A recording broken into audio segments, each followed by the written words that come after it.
कहानी है रामपुर गांव की, जहां के मर्द महिलाओं को हमेशा नीचा दिखाने की कोशिश में रहते। अरे अभी तक खाना नहीं आया क्या? मुझे एक और शादी करने की जरूरत है।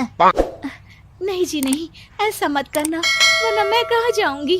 खाना लेकर मैं अभी आई जी। गांव की पंचायत में भी फैसले हमेशा औरतों के खिलाफ ही रहते। मैं जो फैसला सुनाता हूँ वो भगवान की आज्ञा होती है। इस लड़के ने अपने मन से शादी करके अच्छा नहीं किया। लड़के को घर भेज दो और इसकी शादी इसकी जाति की किसी लड़के से करवा दो, लेकिन ये लड़की, इसे तो गांव के बाहर निकाल दो।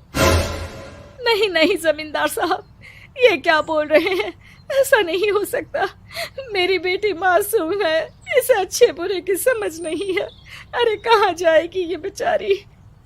कहाँ जाएगी? इतनी चिंता है तो पूरे परिवार का गांव निकाला कर देते हैं। बेचारे पूरे बसे बसाए परिवार को गांव छोड़ना पड़ता है। चाहे जो हो, अगर बेटियों को कंट्रोल नहीं कर सकते तो गांव में रहने का कोई मतलब नहीं है। यहाँ औरतों को दब कर रहना होगा। कोई भी अपने हिसाब से कुछ नहीं कर सकता, सब ईश्वर की मर्जी से ही होगा। तभी गांव का एक आदमी दौड़ा दौड़ा आता है। सरपंच साहब, जमींदार साहब, वो कालिया है ना, उसकी बेटी पढ़ने के लिए शहर जा रही है। अच्छा, ये कब हो गया? और कालिया की हिम्मत कैसे हो गई ऐसा करने की? लेकर आओ उसे और उसकी बेटी को। बस फिर क्या था, हाजिर हो जाते हैं कालिया और उसकी बेटी सरपंच के सामने। अरे कालिया, ये क्या सुनने में आ रहा है? बेटी को इंजीनियर बना रहा है तू? और ये बता, गांव में तो स्कूल नहीं है, फिर कहां से इतनी क्लास पास कर गई तेरी बेटी? राधा, जो कि कालिया की बेटी है, उसे लगता है कि सरपंच उसकी तारीफ कर रहे हैं। सरपंच जी, मैंने ऑनलाइन पढ़ाई की है, डिस्टेंस लर्निंग से। सभी में मैंने अच्छे नंबर पाए हैं, जिसे देखते हुए शहर की इंजीनियरिंग कॉलेज में मुझे स्कॉलरशिप मिली है। वाह जी वाह, क्या होती है ये? पहले तो ये बताओ, फिर आगे की बात करते हैं। पूरा गांव राधा की बात सुन रहा था और राधा बोलती जा रही थी। तो ऐसे मैं फ्री में एक अच्छी शिक्षा लेकर गांव में जो कुछ परेशानियां हैं, जैसे बिजली, पानी और इंटरनेट जैसी समस्याओं के लिए काम करूंगी। मैं गांव को शहर से जोड़ने के लिए पुल का निर्माण करवाने का प्रस्ताव रखूंगी। मुझे पूरी उम्मीद है कि जल्द ही हमारा गांव भी तरक्की की राह पर चल पड़ेगा। राधा की बात सुनकर सारे गांव वाले ताली बजाने लगते हैं। सरपंच को समझ नहीं आता कि वो क्या करे। चुप रह नादान लड़की, गांव के खिलाफ जाने के लिए तुझे गांव से बेदखल कर दिया जाएगा, वो भी पूरे परिवार के साथ। और हाँ, अगर ठीक से गांव में रहना चाहती है तो ये पढ़ाई लिखाई छोड़ दे। हम तेरे लिए गांव का कोई होनहार लड़का देखेंगे। तभी गांव का एक आदमी बोल पड़ता है। अरे नहीं नहीं सरपंच जी, राधा बिटिया जो बता रही है, अगर वैसा हो जाए तो हम लोगों को पैसा कमाने के लिए बाहर नहीं जाना पड़ेगा। हाँ जी, और ना ही कोसों दूर पानी के लिए भटकना पड़ेगा। हमारे बच्चे भी अच्छी पढ़ाई कर सकेंगे और आगे बढ़ेंगे, ना कि हमारी तरह खेती करते बैठेंगे। क्यों गांव वालों, राधा बिटिया का साथ देना चाहिए ना। सरपंच देखता है कि गांव राधा के साथ है तो वो चुप हो जाता है। वो घर आकर अपने सलाहकार से बात करता है, जो बहुत ही चालाक किस्म का इंसान होता है। अरे सरपंच साहब, आपको बहुत ही होशियारी से काम लेना पड़ेगा। एक बार गांव तरक्की कर गया, यहाँ के बालक पढ़ लिए तो कोई ना पूछेगा आपको। और फिर ये जो बेटा और बेटी है ना आपके, इनको भी आम लोगों की तरह ही जीवन जीना होगा। हाँ, लेकिन करे तो क्या करे? वो ना आप मुझ पर छोड़ दीजिए, बस मैं जैसा बोलूं करते जाइए।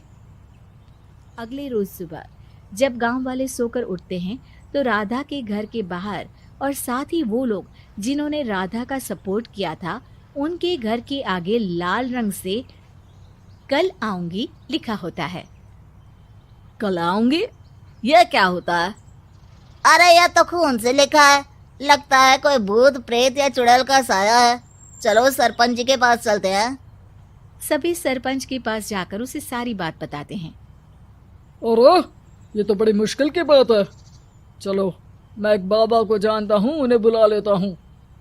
सरपंच बाबा को लेकर गांव के घर के बाहर जाता है। ओहो, तो ये वो चुड़ैल है जो उन लोगों को निशाना बनाते हैं जो गांव को बदलने का सपना देखते हैं। वो गांव को ऐसे ही संपन्न देखना चाहती है, वो नहीं चाहती कि कोई बाहरी यहाँ का कायाकल्प करे। क्या तुम लोगों में से किसी ने गांव को बदलने की सोच रखी है? तभी राधा की माँ रोते रोते आती है। मेरी राधा घर से गायब हो गई है। अरे कोई तो बचाओ, मेरी बच्ची कहाँ गई?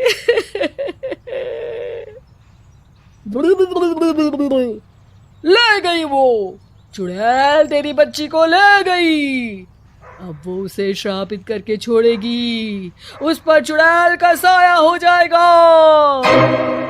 तभी बुरी सी हालत में राधा भी वहां आ जाती है। उसके बाल चुड़ैल की तरह फैले होते हैं और कपड़ों में खून लगा होता है। सभी राधा को देखकर डर जाते हैं। माँ, पता नहीं मुझे कौन उठा कर ले गया था। अरे दूर दूर हो जा चुड़ैल, अब हम लोग इस गांव में नहीं रुकेंगे। अरे कैसे बातें कर रहे हैं आप? कल तो आप मेरे भरोसे गांव का हुलिया बदलने, अपने बच्चों को पढ़ाने और तरक्की उन्नति की बात कर रहे थे, तो आज क्या हो गया आपको? ये फिर तुम लोगों को बहकाएगी।